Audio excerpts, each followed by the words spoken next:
Dan bila kita mari masjid, kita baca Quran, kita dengar. Kadang-kadang ada orang tak boleh baca Quran.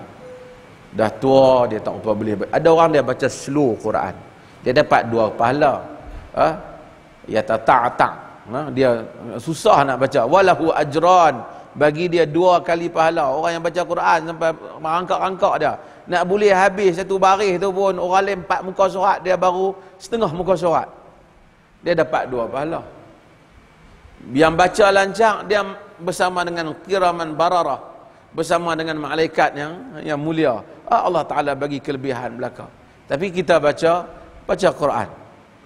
Bila yang setengah orang tak boleh baca Quran, dia pun nak habang segan, kata dia tak boleh baca Quran. Nak kata nak pulun baca tak dan, huruf pun tak mengenai. Tapi kena mengaji lah. Tapi sekurang-kurangnya main masjid, dengar untuk imam jadi imam, dengar Quran. Adalah juga kait dengan Quran. Tak boleh baca, boleh dengar. Tapi tak badanlah, insya-Allah lepas daripada ni kena usahalah juga bagi boleh. Saya tengok, saya cerita banyak kali, saya tengok ada orang tua-tua. Oi, tua dah tapi tang handphone ni pandai main ni. Pandai persian, hantar lagi send video kat orang, pandai. Dalam keadaan setiap kali nak baca, spek mata kena tolak naik atas tau. Kan mata pun tak apa nak clear.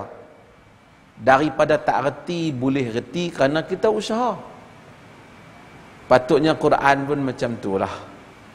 Kita usahalah bagi kita boleh baca. Walaupun saya ni nak tak kenal takkan nak mula belajar alif bata balik ni, dah umur dah 60 ni, belajarlah. Dapat pahala.